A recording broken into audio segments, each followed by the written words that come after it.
Welcome to the course on digital system design. In this lecture, we will look at the reduction of state table using the implication table method. In the last lecture, we looked at how the row reduction technique can be used to reduce the number of states in a state table. We found out that although it is useful when we have circular implications, then it will be difficult to use the row reduction technique to reduce states, to identify what states are equivalent and so on. So, whereas the implication table method is a much more systematic method that can be applied to reduce the number of states. So, to recall, what we are trying to do is we identify states which are equivalent, and for each group of equivalent states wherein within the group pairwise states are equivalent, we will represent the entire group using only one state. Thereby the state reduction is achieved. Again, to recall, what we mean by equivalent states is two states are said to be equivalent if for the same input they produce identical output and go to states which are themselves equivalent. So, to check whether two states are equivalent, we should know whether the states to which they go are themselves equivalent, which in turn may require some other pair of states to be equivalent or not, and so on. So, this is what has to be analyzed systematically, and implication table comes handy to deal with these situations. We will understand this technique with the help of an example. That is the best way of understanding this technique. So, let us assume that we are given a state table here.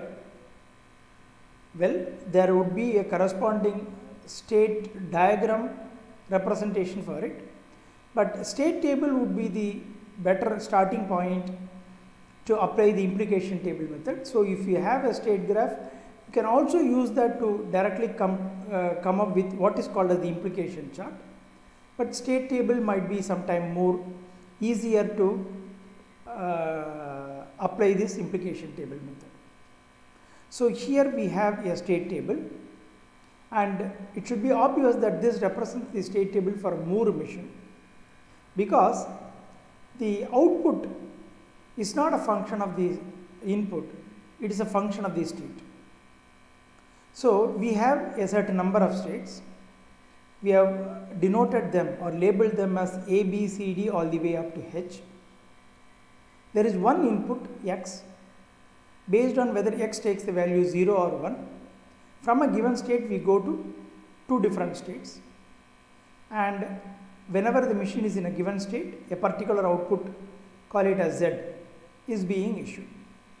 So, we look at the state table and then ask the question whether are there any redundant states, whether we can eliminate it and thereby reduce the state table, which will lead to a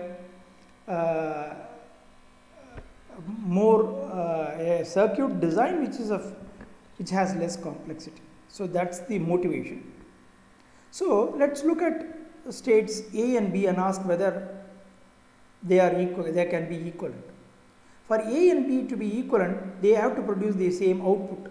Well, that is satisfied, both of them output zeros, and A and B should go to the same state or equivalent state when x equal to 0, and similarly when x equal to 1. So, for x equal to 0, A goes to D, B goes to F.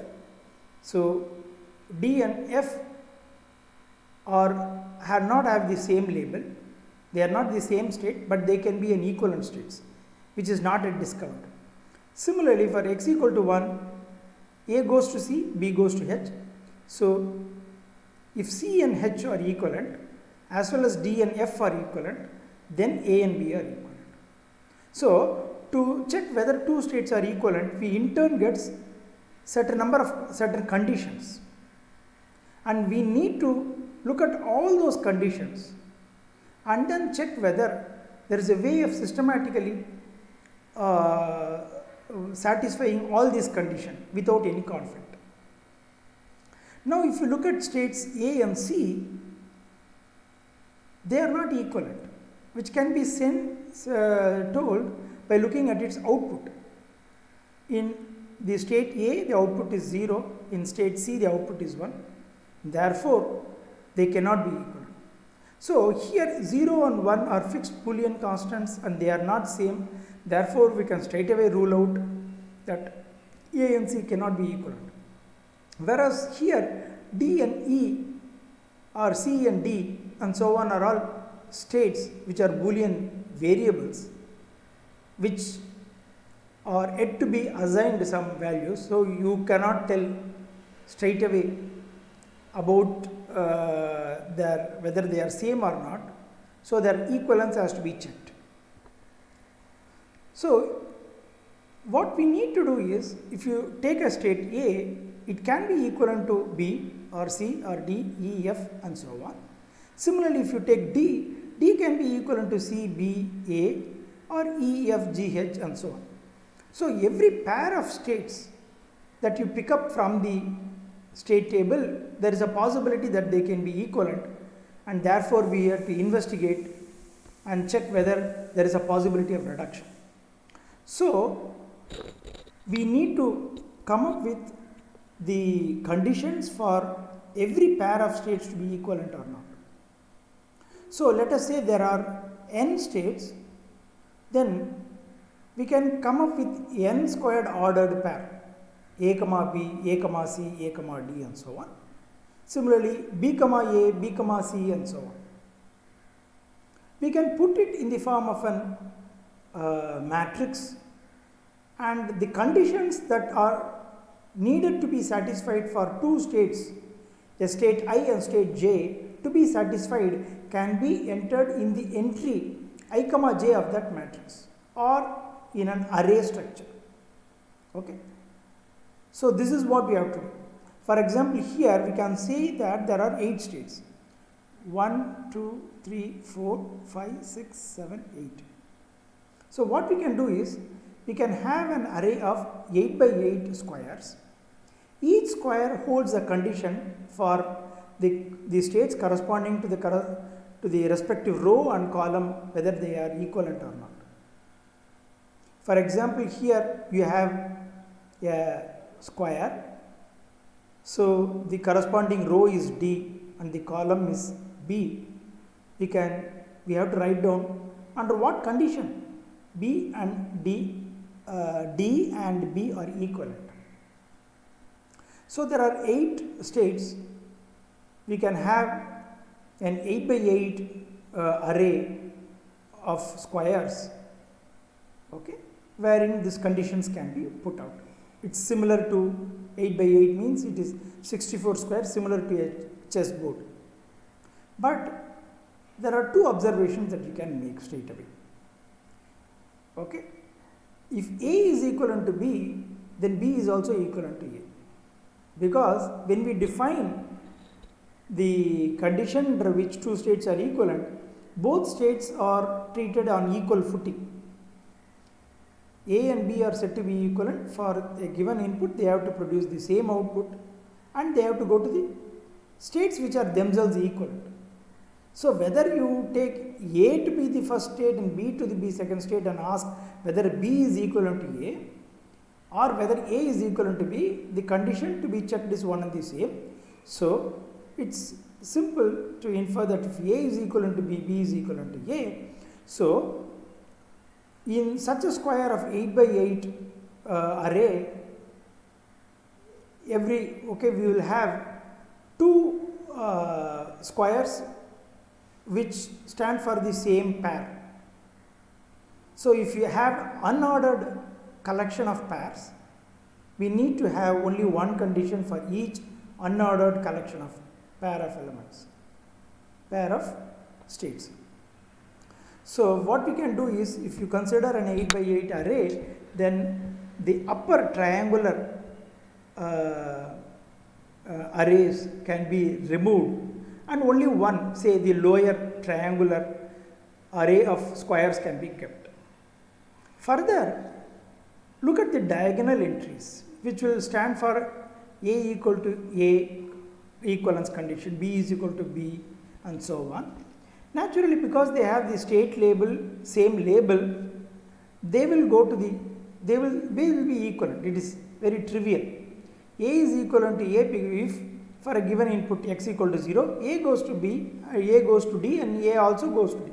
So, A is all by definition equivalent to itself. So, there is no need to mark them. So, we do not need to have the diagonal entries, we do not need to have the upper triangular entries, only the lower triangular entries are enough. That is one thing. And then how do we arrive at a unique way of generating all unordered but distinct pair of states? If you start with A, you can have pairs like AB, AC, AD, AE, AF, AG and AH. Okay. So, those are all to be kept.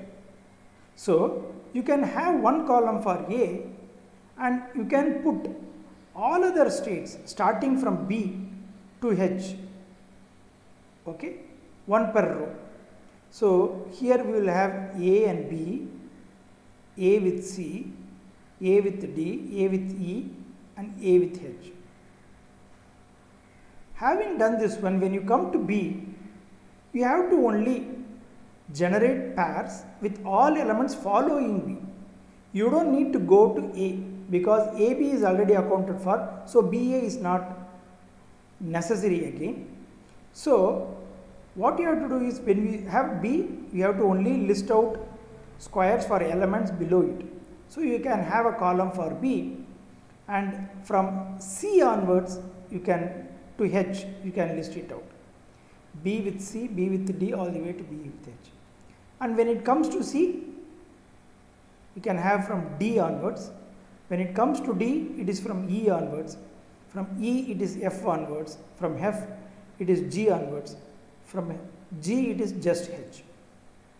So, this way you can have a unique entry for each unordered pair. So, one easy way to write out is this, to come up with this kind of an array called as the implication chart is as follows. You have a list of states like this, start with A, the first state, and go and then put it in the to span the x axis, okay, A all the way up to G, which is one less than the last state.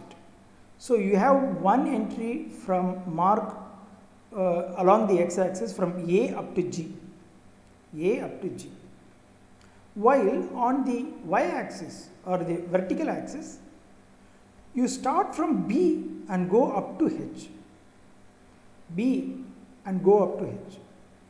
If you do this one, then you will have a unique pair entry for every unordered pair.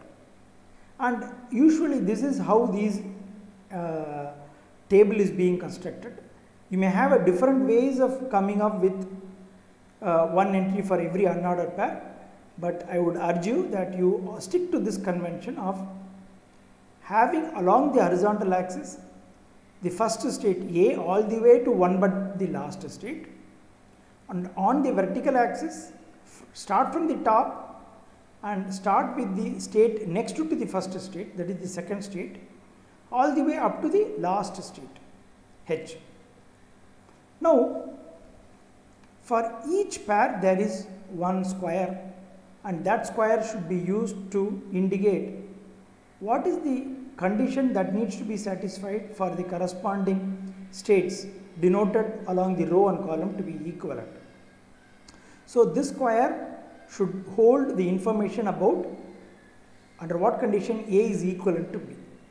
Well, we will use the symbol three dashes to tell whether A, to denote the fact that A is equivalent to B. We do not use 2 dashes, that is equal symbol. Instead, we use three dashes. So, A equivalent to B is what we are going to find out. We first look at the outputs, the output are same. Therefore, that is satisfied. How about the next state condition? For a given input x equal to 0, for A to be equivalent to B, D should be equivalent to F and C has to be equivalent to H. And therefore you denote it here. How do you put it? You put that pair of states that need to be equivalent. D dash F and C dash H. You don't need to put equivalent condition. If you want, you can put 3 dashes also here to denote the equivalent condition, or you can just put the pair D comma F and C comma H. As long as you understand that you mean that those pairs have to be equivalent. Okay. So this is for AB. Then you look at A and C and put it in the square. So A and C, for that you have to compare the rows corresponding to A and the row corresponding to C, and they have different output and therefore they are not equivalent. To indicate it, you put a cross. Okay. Then you look for A and D. Okay. A and D, and you have to put here. They have the same output, and therefore you have to go and check for the state condition. Well, now if it were a Mealy circuit, then there would be 2 outputs corresponding to 2 different values of input. Both the outputs have to be identical for the 2 given inputs. Okay. If x equal to 0 as one column, x equal to 1 as other column. Okay. For x equal to 0, if it were both zeros, and x equal to 1, they have to be both 1s or both zeros. Then only the output condition will be satisfied. Well, coming back, so A is equal to D, under because the output or condition is met, we look for this one. When D and A are equivalent and C and E are equivalent. So that we put it as A, D and C, E. That is the condition. Next come to A with E, and then A with F. Look, A has an output of 0, whereas E and F has output as 1, 1. So straight away these two are non-equal. Then look for A with G. Okay, for that BD and CH is the condition. Then at last A with H are not equivalent. Having done that one, you go for the B column. So B with C are not equivalent because 0, 1. So put it. If you want, you can first we start with B means you look at its output. It is easy to figure out equivalence or non-equivalence based on the output. So this is 0. So whichever states have got 1, they are immediately non-equivalent. So you can put C against C, E, F and then H to be not equivalent. So what remains is only D. Okay, the corresponding condition is you are checking for A and D, sorry, A and B now, sorry, B and D you are looking for. The condition is AF and EH, AF and EH, and next this one, that is BF and HH. Now BF you could put HH, but that is irrelevant because H is equivalent to H by definition. So that condition need not be mentioned.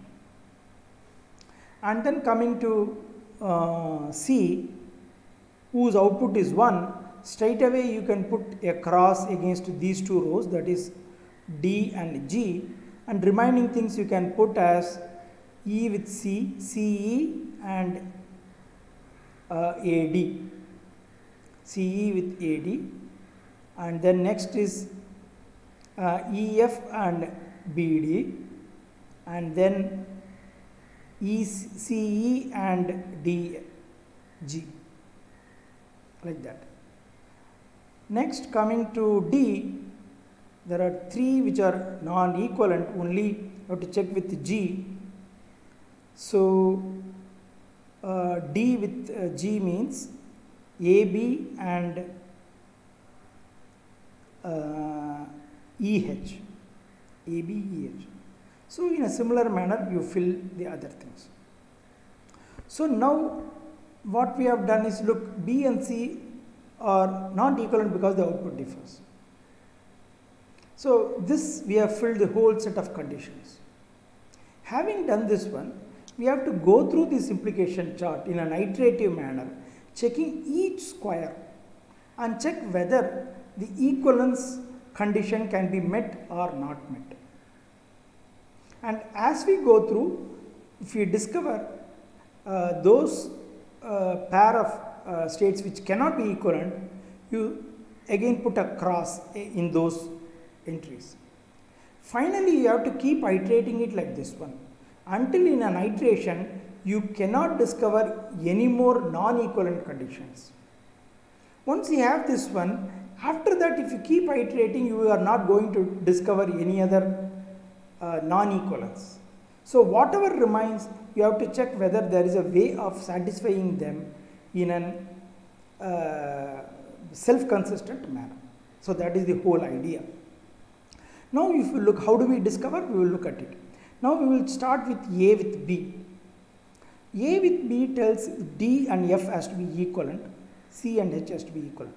So D and F is what we are looking at. So you have a D here and F here. See, we have already found out that D and F are not equivalent, and therefore AB equivalence requires DF to be equivalent, but we have already figured out D and F are not equivalent by looking at the corresponding row matching. So therefore this can be struck off. That is what we will do is in the first pass. Okay. Similarly, if as we go through, some conditions you can find out that certain squares will turn out to be non-equivalent, and therefore you will put crosses. Now this is cross, this you look at A and D, are they equivalent? For that C and E has to be equivalent. So look at C and E. C and E in turn tells A and D has to be equivalent. So this is not figured out yet. Actually they imply each other, that we will not bother about it right now. So A, C, E, you cannot judge anything, it's not a cross. So you cannot decide on this one, we will leave it as it is.